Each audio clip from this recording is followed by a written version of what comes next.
आं अरुण ब्रह्म आरो गासैबो नायगिरि बिथांमोननिसिम आंनि गोसो गोरबोनि खुलुमनाय आरो सिबिनाय जासिहरग्रोनाय जाबाय। दा बे समाव जोङो नैबे बोथोरजों लोगोसे बोथोरनि आबाद, बे बोथोरनि आबाद दिनै गोबां रायजो राजाफ्रा दुब्लि फोथाराव रंजा बाजायै जेथु माइ आबाद हानायनि मुखुब जालायदों। बिनि सायाव नोंथांमोननो बोथोरनि आबाद बर' रायजो राजाफ्रा, बर' हारिया माइ आबादजों जिउ खुंनाय साफ्रोमबो सुबुंनि जिउ थांना थानायनि गुबै राहा लामा बा जों जायखौ जानानै थांना थायो बेनो जाबाय जोंनि गिबि जायखौ बांसिनै जों गोसो होनानै मावो बेनो जाबाय माइ आबाद। गिबियावनो मादैनि मुङा मा? आंना दिपालि नार्जारि। मा गामिनि? एक नं सनापुरनि। एक नं सनापुरनि। बे समाव बेसेबांबा बुरजा बे हाया सोरनि? रायजोनि बे हाया। रायजोनि। एसेबां ज' माइ हाबाय थादों? बे माइया हाया माने रायजोनि नालाय रायजोआनो माने ज' हादों आरो दायो। ज' हादों ना? जोबोर गोजोननाय थाबाय। रायजोनि हानो बेखायनो बिसोरमोना ज' हाबाय थादों। आरो जों गुबुन फारसे आगबारिलांनि दिनै जों फारि मिथिगोन दिनै नैबे समाव जितु 1 नं सनापुर गामिनि गागिसिन जागोन। बे समाव प्राइम 24 हेडलाइन्सआव फरायग्रोना लानाय जाबाय। दिनै बोथोरनि आबाद दैखांनायाव नोंथांमोननि गामिनि रायजो राजाफ्रा खोब मुखुब जादों। बेनि सायाव मा बुंगोन? दाथ' आं जोबोद खुसि मोननानै दङ। दा गिबियाव नैबे आबादारि दिखांनाय समाव नोंथांमोना जे प्राइम 20 निउस लाइभनिफ्राय फैदों, आं गिबियाव नोंथांमोनखौ साबायखर बावदों। जोंहा दा खामानिनि सम, जोबोद बेस्थ' आरो दा बयबो रायजो राजाया जोबोद खुसि गोजोननायजोंनो दिनै रायजोफ्रा बेयाव रायजोनि आबाद मावनायखौ थिखांनो थाखाय नाजादों। बेसेसो न'खर दं नोंसिनि? दा आवगाय 45 45मोन। दा आरो 45निफ्राय जुदा जायैनो 50नि एसे न'खरसो बारलायलांसै। 50 न'खर आरो सानैसो हाबां जाना दंबावो। हाबबावाखै आरो 50 बारलांसिगोन आरो 50, 52, 55नि खाथियाव थांगोन। न'खरा गोगोम गामिया। रायजोनि हा, रायजोनि आबादखौ बोखांनो थाखाय न'खरसेनिफ्राय साबेसे सुबुङा बेयाव? दा दिनैयो एसे खामानिया खम होननानै जों न'खरसेयाव सासेल'यै फैहोदों। जायनि न'खरफ्राव हौवा मानसि गैया, अबेबा खामानियाव थांदों, मोनसे गावबागाव माबा इनकाम खालामनो थाखाय खारदावनाङा होमबा, बे न'खरनिखौ माने जोंहा महिलाफोरखौनो आइजोफोरखौनो फैहोदों आरो जों। दिनै आइजोजों हौवा आरो हिनजाव न'खराव सासे आरो बिदिनो फैनाय जादों। ओरैनो बर'आव नेमफोर दं नामा जे माइ हाजेननाय आरो माइ हानानै फोजोबनाय समाव माबायदि नेमखान्थि दङ? जोंहा नेमा बिदिनो आरो प्रथम माइ हाजेननाय होनना बुङोब्ला जोङो माइ हाजेननायाव मोनसे गोजोननाय रंजानाय फैयो। आरो बर' हारिनि गेजेराव 9 दिनाव ओंखाम गोरलैनि बायदि जानाय माबा मोनसे हुदा खालामो। जों रायजोयै जायाखै अबयसे, जोंनिया दा उनावबो खालामजायो बियो। बेनिफ्राय माइ फोजोबोब्ला मा होनना बुङो, खासि नारा होननानै बुङो आरो। खासि नारा माने हाखांबाय, नारा खाथाबो होनबाय, हारसा राव जाहैयो आरो नारा खाथाया। बे माने माइ हाखांनाय जोबनायनि बेहाय माने जानाय लोंनाय रंजानाय बाजानायजों मोनसे फुरथि खालामो आरो। जोबोद गोजोननाय थाबाय। बे 1 नं सनापुर गामिनि अनलायनाय, बय खौसेयै रायजोनि आबादफोरखौ मावनानै दिनै मोननाय समाव ज'यै माइ हानाय, दुब्लि फोथाराव माइ हानो बयबो बाहागो लाफैदों। मोनसे खोथाया बेनो बुंनो गोनांथार, गामियाव खौसेथि दं नालाय, बेहाय आइजोआनो जा, जोंना गाहाय सेंग्राफोरानो जा, लोगोसे लाइमोन आफादबो दं गामियाव, बे लाइमोन आफादफ्राबो फैयो। लोगोसे साननो थांबा बयजेस्थ' जाय बयबृद्ध 80 बोसोर जानाय, बे बाबामोनानो गंलायनानै दंब्लाबो फैदों। बयबो खौसेयै दं आरो माने गोरोबलायनानै फैजोबो आरो। गोजोननाय थाबाय, गोबां मोजां बाथ्रा बुंबाय। आरो बे समाव बे सनापुर गामिनि माखासे थासारिफोरखौ मिथिबावो। बबे सनाव बे सनापुर गामिया गायसनजानाय, बेयाव बिनि गागि आरो माने गागिसिन मानसि सुबुं लोगो हमनि। बे सनापुर गामिया दिनै गाजा गोमजा खौसेयै जितु खामानि मावबाय थानायखौ नुदों। बे आयंनिफ्राय जों माखासे बाथ्रा मिथिनो, जितु दिनै बे सनापुर गामिनि माखासे जितु खौसेयै दिनै माइ हानाय, बे हानाय हाबाफारियाव जोंबो दान्दिसे सम नोंथांमोनखौ खौरां लानो फैबाय। बे सनापुर गामिया बेसे सनाव गायसनजानाय? बे सनापुर गामियाथ' थांनाय 1958 सनना 56 सनावनो 58 58 59 बेबायदियावनो गायसनजानाय बे 58 59 बे सनावनो आरो ओमफ्राय गोबाव सम बोसोर बेयाव रायजो जाबाय आरो गोदो माबायदिमोन बे जायगाफ्रा गोदोबा खिथानांगौबा दैयानो दै बे गामिया दैजोबमोन दैसोमोन आरो ओरैनो जानजिसे हान्थुसे दंफां होयै होयै बिनि न' थाङो औ माने दैबुबारिमोन आरो दैबुबारि बै समाव गोबाव खस्थ'यै रायजो जाबाय बबे समनिफ्राय बेयाव आबाद मावनो हानाय बेबस्था जानाय बेयो 70-72 सननिफ्राय हाग्रा दानै मावनो हानाय जादों माइ गायनो हानाय जादों बिनि सिगां मा मावनानै बेयाव जिउ खुङोमोन बेबायदिनो हाजिरा मुजिरा किसुमाना मावो किसुमाना बेबायदिनो हाग्राखौ दाननानै सिखाजोंनो गनजा गायो गरफा औ बेबायदि आबाद मावनानै जिउ खुंबोदों आरो हाजिराफोरखौ सोरनाव मावोमोन बांसिनै हाजिरा मावनायाथ' ओरै थांनांगौ 5 माइल 4 माइल ओरै बरदलैनि थांनांगौ ओजों माबा बै मिरिफोरनाव थांनांगौ मिसिं जाथिनाव हाजिरा मावनानै मिसिं जाथिनाव गिबि फैजेनबा आरोना गोबाव समनि जारिमिन आरो हाथाय जानायाथ' ओरै आनन्द बाजार आनन्द बाजारावसो हाथायमोन आनन्द बाजारावसो बिनिफ्राय आनन्दनिफ्राय बरदलैनि जादों बरदलैनि उनाव 65 ना 67 सनाव गगा जानायसै बिनिफ्राय बे ओनसोलनि मानसिफ्रा हाथाय जानो थाखाय रेहाय मोननायसै आरो खाथियावनो बे समावथ' थांनो फैया लामाबोथ' गैयामोन हान्थुसे एकदम बे गगामुख मेन रडसिम हान्थुसे जायोमोन आरो ओरै बारस'लाङोमोन ना गोजोननाय थाबाय गोबाव सम रायजो जानानै दिनै बे जिहेतु अबस्थायाव फैबाय माबायदि गोजोननाय मोनदों दाथ' अबस्थाया लामानिफ्राय दैयानो गैला दा फारसेनिफ्राय सुबिदा जाबोबाय माबायदि मोनो दा गोसोखौ मोजाङानोसै दा मोजां होननानै बुङाबाथ' उफाय गैलाना मोजां फैबाय आरो मोजां जोबोद गोजोननाय थाबाय आरो जों माखासे बाथ्रा मिथिबावगोन जे बे सनापुर गामिनि रायजो सेनं सनापुर गामिनि रायजो राजाफ्रा दिनै गाजा गोमजायै आबाद फोथाराव आबाद बोखांनायनि मुखुब बेजों लोगोसे बिथांमोना बिगासे हायाव दा समाव बेसेबां माइ मोनो बेखौ जोङो मिथिनि दा नैबे जोङो गागिफोरनाव लाबाय जे लाइमोन जाहाथे बिथांखौ जों प्राइम 24 हेडलाइन्सआव गिबियाव बरायग्रोनाय जाबाय दिनै जिहेथु नोंथांमोननि माइ बांसिनै माइ आबादखौ मावो बेयाव ओरैनो बिगासेयाव बेसेसो माइ मोनो जों बेवहायथ' माइखौ बिगा हिसाबै जों फ्राय 14निफ्राय 15 मनसिम मोनो 14निफ्राय 15 ओरैनो बेयाव गायनायफ्राव हासारफोर होनांगौ जायो नामा गैया गायनायाव जोङो मथा मथि जि रोखोम मिथिंगानि सोलिनानै थाखानाय हासार बेजोंनो सोलियो थारमाने सम्पूर्ण अर्गेनिक आरो गावनो गाव सोमजिनाय हासारखा बेयावनो मावनाय हासारनि खुनु गोनांथि गैया आरो भबिष्यतसिम फ्राय नांथ'गौ होननायसिम जोंनि बे एरियायाव जोंनि बे जायगायाव हासार होनानै मावनांगौसिम भबिष्यत गैथ'वा होननानै बुंनो हायो आरो फोथारा जोबोद मोजां फोथार आरो बहुत मोजां फोथार जोबोद गोजोननाय थाबाय बे 14-15 बिगासे हायाव 14-15 खरै मोनो दिनै बे लाइमोन बिथाङा गावनि खुगाजों फोरमायबाय आरो दिनै बे समाव फैबाय थानाय समाव बांसिनै बेयाव माइ आबादखौ मावो आरो नोंथांमोना मा थांखि लाबावदों जिहेतु आबादनि सायाव गोबां आबाद दं दा गोदान कृषि बिभागनिफ्राय मोनो बिगियान केन्द्र जिहेतु माइनि सायाव माने हासारजों बानायनाय बेफोरखौ मा सानो उनावहाय माने जों बे उननि नैबे माइ खेथियानो जोंनि बे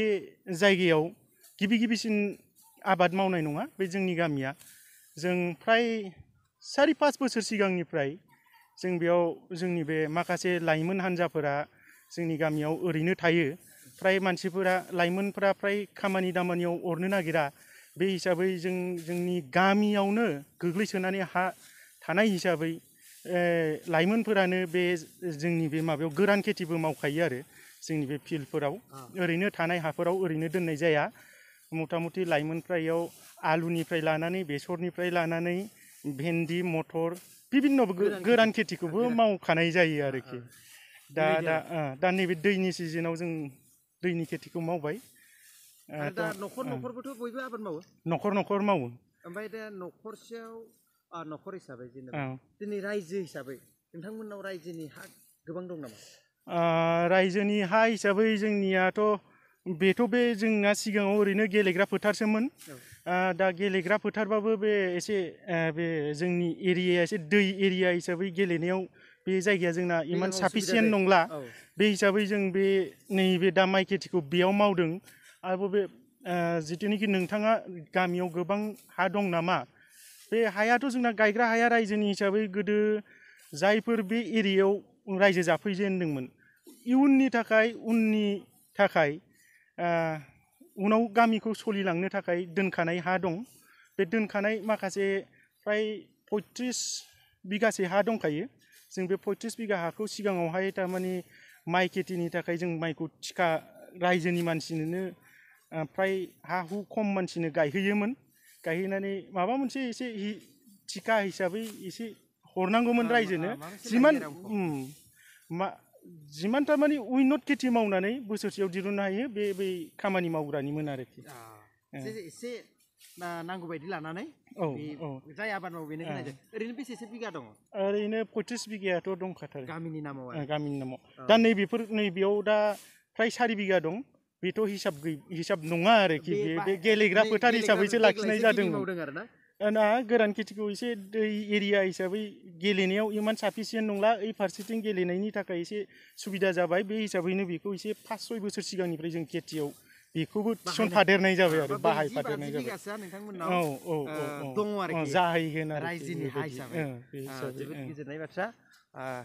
गावसिनिनो रायजोनि हा जिहेतु 40-50 बिगा दंखायोलाय बिथांमोना आबादखौ रायजोयैनो मावो आरो रायजोयैनोबो मावो बेनिफ्राय दा बे समाव जोङो बिथांमोननि जितु आबाद फोथारखौ नायनानै जों बयबो मिथिगोन बेसेबांबा बे समायना जाय समायना फोथाराव फैयोब्ला नोंथांमोना गोजोननाय लानो हागोन माब्रै होनोब्ला दिनै बेबायदि फोथार जोंनि हालामफ्राव गोबां खमसै दिनै बिथांमोननि हालामाव दाबो आबादारि बिथांमोनखौ गोजोन होनो हानाय फोथार दंसै आरो फोथार दंबावो बेयो जोबोद गोजोनथाव खौरां दा बे गाजा गोमजायै रंजा बाजायै 1 नं जयपुर गामिनि 1 नं सनापुर गामिनि रायजो राजाफ्रा गावनि फोथाराव रायजोनि फोथाराव माइ हानाय बोथोराव माइ हाफानायाव जोंहा बे 1 नं सनापुर गामिनि नेहाथारि दैदेनगिरि बिथाङाबो बेयाव दङ आरो बिथाङाबो दिनै हयथ' बिथाङा बे गामिखौ दैदेननाय हिसाबै गोबां दायित्व दङ बे हिसाबै दिनैनि बे गाजा गोमजा बे फोथाराव बाहागो लाबोनाय सुबुंफोरनो हयथ' जानाय लोंनाय जगारबो खालामदों जानो हागौ बिनि सायाव नोंथाङा दिनै रायजो राजाफोरनो मा जगार खालामदों बेयावथ' जोंना जानाय लोंनाया जों ओरैनो साहाजों माने बुटजों होनाय जादों आरो माने बेयावथ' बेदर जालायोबा एसे टाइमाबो थाङो नालाय ओंखायनो माइ हानाय समाव हानानै जेला खेथिखौ जोङो बोखांखांगोन जोंना आरो दंबावो हाया माने बोखांनो गोनां जोङो जेरै माइसालि माइ होनना बुङो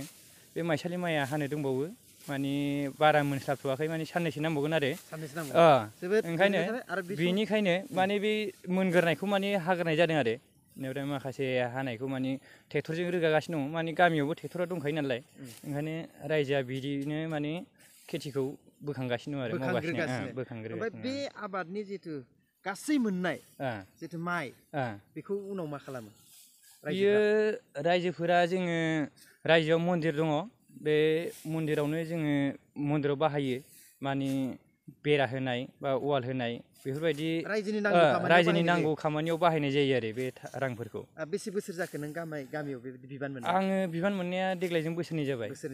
बोसोरथाम मोनगोन आरो जेनेबा बोसोरसे दंबावो फैबाय थानाय समाव नों रायजोनि थाखाय माबायदि सिन्था दं मा बेफोर मोननाय आबाद आङो फैबाय थानायनि थाखाय जोंहा मन्दिराव एसे वालनि एसे माबा दङ होनो गोनां बे माने बे होनो गोनांखौ माने बे माने माइ खेथिनि माने आबादनि खेथिजोंनो आरो जेनेबा रांजोंनो बेजों माने वालखौ होनाय जागोन आरो देग्लाय बेसेसो मोनो रायजो जितु रायजोनि आबाद बेसेसो माइ मोननाय जायो बोसोराव कुइन्टेला जोङो थांनाय बोसोराव बे नैबे जोङो गासै बेसे मोननाय गासैथ' देग्लायनि गायनायाव जोङो बेयाव माबा मोन्दों जोङो 33 कुइन्टेल मोन्दोंमोन 33 कुइन्टेल 33 कुइन्टेल बेखिनियाव आरो नैबेखिनियाव बेयाव माने गासै होनदों आङो नैबे साराय बिगायाव 33 कुइन्टेल साराय बिगायाव 33 कुइन्टेल गासै बेसेसो मोनो आं बेखौ मोनथिनो लुगैदों माने गासै ओरैनोथ' 40 बिगासो दङ नोंसिनाव गासै बिदिनो 100 कुइन्टेलनिबो बारगोन 100 कुइन्टेलनि बारै 100 कुइन्टेलनि बारगोन बे राङा नोंथांमोननो गामिनि नांगौ जानाय अभाब बिजोखौ बुहाद गोबां सहाय होयो आरो ना बेफोरबायदिनो माने रायजोनि रांखौनो माने जोङो एसे माने रानो आरो बे रांखौनो राननानै न'खरफ्राव सोलिनाय जायो आरो गोबां सहाय होयो आरो बे गोबां सहाय जोबोर गोजोननाय थाबाय आरो फैबाय थानाय समाव नों मा सानदों फैबाय थानाय समाव बिदिनो फैगोन बोसोरावबो बेफोरबायदिनो खेथिखौ माने बोसोरै माने दैज्लांनि खेथि माने जोंनावथ' गोरान खेथिया जाखाया नालाय ओंखायनो बे खेथिखौ माने गामियावनो ट्रेक्टर थानाय हिसाबै माने बेखौ मावलांबाय थागोन आरो बेबायदिनो गोजोननाय थाबाय बेमोन सनापुर 1 नं सनापुर गामिनि रायजो राजाफोरनि अनलायनाय आरो जयै गामि गंसेयैनो गामिनि जेसेबां हाफोर दं बे हाफ्राव आबाद मावनानै रायजोनि नांगौ समाव बिथांमोना बे आबादनि मोननाय रांफोरजों गावसोरनि नांगौ समाव गोबां सहाय मोनो हिसाबै बिथांमोना गोदोनिफ्रायनो गावसोरनि 1 नं सनापुरनि अनलायनाय बेफोरखौ आबादनि गेजेरजों बायदि बायदि खामानिनि गेजेरजों बिथांमोना समाजाव फोरमायबोगासिनो आरो दिन्थिबोगासिनो जोबोद गोजोनथाव रादाब जिहेतु माइ हानाय बोथोराव जोङो गोबां आइजोफोरखौ गुमा गोथाव हमनाय नुयो देग्लाय बोथोरफ्राव जिहेतु माइ हाग्रा गुमा गोथावफोर हमदोंना हमाखै माइ हाबाय थादों गुमाथ' बिराद ओंखारो गुमायाथ' बिराद ओंखारो मोनबाय नै लाइ मैद्रु संदो लाफा मैद्रु लाइ मैद्रुआ संदो गुमा गोथावा दुन्दिया गोरलैजों बाथोन देदो जाब्रै लायथारसिगोन दा गुमा बिराद मेंनानै गुमा गोथावनाय गुमा गोथावबो हमो गुमा गोथाव नै मोनसे जोंनि माइ हानायाव मोनसे बिराद मोनसे इन्टारेस्टिं आरो गुमा गोथाव हमनाया ना गुमा गोथावखौ माइसो हायो ना गुमा गोथाव हमो नोंसोर दा गुमा माइ हानायाव गुमाया सिगां बारथेबाथाय हमनो लुगैनोसै ठीक আছে जोबोद गोजोननाय थाबाय माइ हानायाव सोब गोजोन माने गोजोनथावसिन आरो बे माइ हानाय समाव गुमा गोथाव हमनाया बयनावबो दङ बिदिनो नैबे सनापुर गामिनि आइजोफ्राबो माइ हानायाव माइनि गेजेरजों गुमा गोथावबो हमफागासिनो आरो थारैनो गोलोमफ्रुलायबाय हयथ' सान्दुंआबो गोसाथार मादैया एकदम गोलोमफ्रुलायथारदोंना सान्दुं गोसा नालाय गरम मोनदों ठीक আছে देग्लायनि बोथोराव माइ हाना माबायदि मोनदों मोजां मोनदों माइफ्राबो मोजां जादों नोंहा गुमा गोथाव हमाखै आं मोननोनो रोङा गुमा गोथावखौ रासिया मा रासि नोंहा आंना आंबो मिथिनो लाङानो मा रासि जागोनथाय नोंहा गुमा रासि नङा गुमा रासि आं मोननो रोङाखै गुमा रासि नां दिनै नै बिथिं गुमा रासि दंनो माबेसे मोनखो गुमाखौ आङो 10थासो जागोन नामाथाय 10थाल' मोनदों बारा मोननो रोङा नालाय हायाव माइ हादों दा बेखौ रानलायना जागोन ना नों न'आव लांगोन रानलायनाय सोरजोंबा एसे मिलायनाय जाबा राननोसै बाथोन देनानै जोबोर गोजोननाय थाबाय खाथि खाथि थानायावसो होगोननो नुनायनो होसिगोन नुयैनो होनाय नंला आरो ना दे जोबोद गोजोनथाव गुमा गोथाव हमलायनाय दिनैनि रायजोफोरनि दा नै बिथिं सोंनि र' आं आरो सोरबा दंबावो नामा गुमा हमग्रा गुमा हमनो रोंदां नै जा गुमायानो बारा मोना आङो गुमाया नोंबो मोना गुमा मोना गैथारानो इसेल'थार सोरबा नोंनि खाथियाव गुमा हमगासिनो दा नोंनो हराबा नों मा सानगोन आंनाव एसे मोनखानाय दं आं बेखौनो बाथोन देनानै जागोन दिनै मा जाखो माइ हानायाव जोङो बुद एवनाय जादों साहा लोंदों गुमाखौ आं मोननोबो रोङा पकेटबो गैया आं नुफ्लाङानो गुमाखौ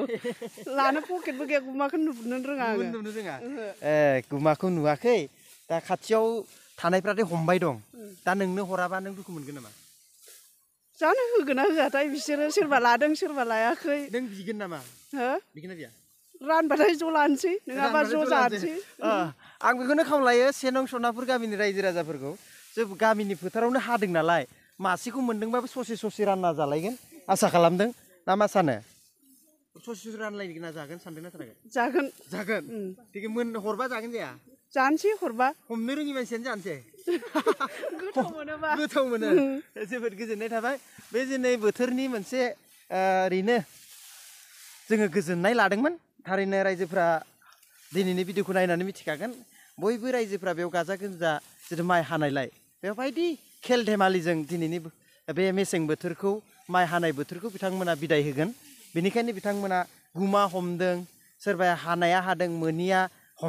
मोननायफोरनिफ्राय बिना लांगोन रानलायना जागोन बेखौ फोरमायलायदों आरो बेनो अनलायनाय जोंनि गोरोबलायनानै खामानि मावनाय जों खम नुसै दानि दिनाव बिथांमोना गोदोनिफ्राय जेरै बर' रायजो राजाफ्रा ज' ज' रायजो जाबोदोंमोन ज' रायजोनि सावरि बादालि जालायदोंमोन बेफोरबायदि दासिमबो 1 नं सनापुर गामिनि रायजो राजाफ्रा बे नेम निथिखौ लाखिबोदों दिनै बे समाव जोङो धेमाजि जिल्लानि सिङाव थानाय गगामुग मिमां हालामनि 1 नं सनापुर गामिनि रायजो राजाफोरनि दुब्लियाव माखासे आबादनि सोमोन्दै मिथिनाय हाबाफारिखौ बेखिनियावनो फोजोबनो सानबाय गोजोन्थों।